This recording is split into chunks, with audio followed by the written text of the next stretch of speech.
Good day, folks. This is Omar Jose, Servant. Good day to you guys. Haven't done any videos lately, but now I've been doing some rigorous research again. We're moving up the cobwebs off my head. And so there's really two things to talk about. But one, we're going to use some logic. We got to use some logic on this thing. One, I want to get to the point about all this serpent worshiping. Alright, so let's see. We know that the serpent was in the garden, right? We know the serpent told Eve that she could be like the Most High if she took on this knowledge. Okay, cool. So we got civilizations from that day forth using the serpent as a sign of wisdom. And I'm thinking, wow, using the serpent as a sign of wisdom. Why would we do that?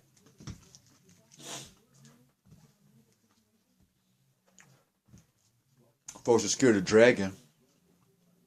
I know that. But didn't have no fear of the serpent. And then I hear people say, oh, I'm a leader, I'm a god, I'm a king, I'm a queen, I'm a goddess, and all that. But nobody wants to be a snake charmer. I say, well, Jose, what you talking about, man? That sounds kind of crazy and don't make sense, right? Well, let's get this video. I know some of you guys out there hunt snakes. I know some of y'all girls, and y'all probably tomboys back in the day, hunt snakes, right? And the nature of the snake, he just sit there and hide, and he wait for you to come past, right? And he snatch you up. You know, put that venom in you, right? Or that medication in you. And then, you know what I'm saying, you get groggy, fall asleep. And then he'll put you in his mouth, and he'll eat you whole. That's all snakes. Whether, you know, he's eating an insect, a human, no matter what. He sits in hiding and wait for you to come past, and boom, while you minding, because the snake will get you while you minding your own business. You know, you walking past, boom, boom, boom, and boom, I got bit. You never know the snake was there. You can't hear him coming because he's always on his belly. You know, and the scripture says that the Most High will put enmity between the mother and the snake, or the serpent, and that the seed of the woman will smite the snake's head. Now get that. Now, why would the Most High say, or any of their ancient writings of all their knowledge, superior knowledge, say that the baby or the children of man or the children of the mother will smite the snake's head? He didn't say smite his wings, his legs, his belly, his offspring, none. He said he would smite the serpent's head. Now we're getting to the point now. Hold your horses. Now, comparison. Egypt got the snakes on their head. Babylon got the snakes on their belts and waists and all that. Rome got these snakes up in their writings. All world cults got their snakes. So let's look at the snake real quick. Once again, arm, leg, arm, head. So the snake don't have no legs and arms, but got a head, so no Allah. So the snake is not Allah. It's not Yah, because once again it has no legs, it has no ability to be of itself. So what else the snake don't have? He don't have no wings like a bird, so he can't fly. So the snake can't fly around and go looking throughout the whole planet, you know, and going anywhere. He can't do that. Let's see what else the snake can't do. He ain't got no feet like an alligator or a wingless dragon or what they call those things? A lizard. Okay, what lizard?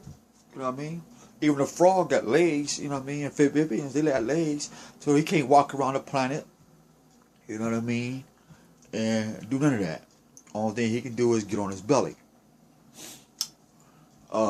He don't have no real weapons except for his fangs, but you gotta get close to him. So That doesn't do any good. So actually the snake is a helpless creature, and only thing he got is the knowledge of deception. The only thing the snake got is the knowledge of his surroundings, so he can hide, and so while you mind your own business and come out and bite you and infect you with that poison. And then in the animal term poison, yeah, you get bit on your ankle, you die from the venom. But then there's anti-venom. But what about when the snake, or the spiritual snake, or the soul snake bites your mental, and he poisons your mental? And then he gets you to do his thing because he can't fly, so he'll use your flying abilities to go do some scouting for him.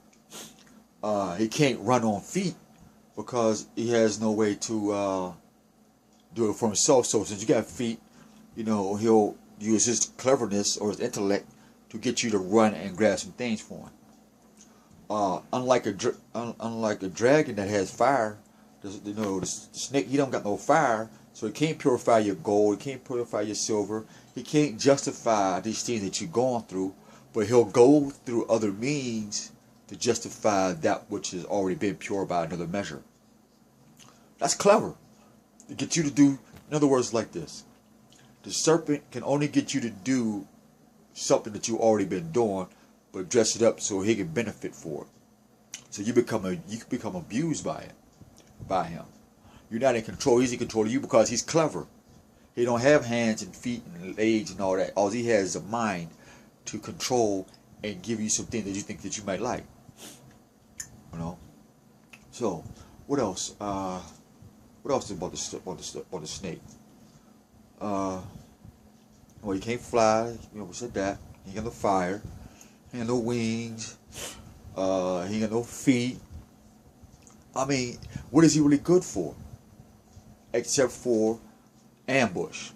So the only thing we're saying to you is this, brothers and sisters, Israel, Ishmael, and our Moab cousins and brothers and stuff like that, that when you worshiping the serpent, you have to realize, how do we worship the serpent?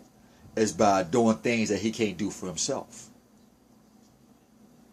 Just like, there's some things I can't do for myself physically, so I ask somebody, hey, can you do this for me? And I exchange my services for your services. You know what I mean? Keep it clean. We ain't talking about no freaky stuff like that. So all you sick-minded people don't even go there. But and so if I can't run, what I'm saying, but somebody could run fast enough to stop the bus for me. And I say, hey, can you run and grab that bus and don't do that for me? The same thing with the serpent, except he ain't trying to have you run through the bus for him so he can get the bus. You know what I'm saying? He's trying to get you to run through the bus so you can take what he poisoned your mind with and share it on the bus with other people. So the people who's on the bus, they can come back and come look for you, for him, and say, hey, I got this information from the serpent. But you have to have wisdom to understand the nature of the serpent's weakness. He can't do anything. Only thing he can do is suggest things because you're clever. So if you smart people, you get to outsmart this serpent worshiping. You get to outsmart this thing because he's just sitting back, and as you walk past in life, he's biting you. Got you. And then you get sick, and then you send you over to his doctors called magicians and sorcerers and religious groups and all that, and tell you in the name of this God, in the name of that God, you'll be healed. And so through that knowledge, through that false knowledge, you've become like the serpent. You become clever. You become disloyal and lawless because you perpetuated something that is not even in you to do. And so the serpent can't tell you about the laws of the Most High. The serpent can't tell you about procreation, nothing like that. He can only tell you from his perspective of being on his belly. But if you have 2 feet, 2 hands, 2 legs, 2 arms, and a head, the creator of your arm, leg, arm, head, Yah, he'll bring you the power to give you the knowledge to overcome the wickedness of the serpent. But until next time, this is Omar Hosea, eating on his pretzel. Saying there's another moment in time, another holy moment. Saying we love you. Happy Sabbath. I'm going to almost say I keep see y'all diligently at work. Shalom.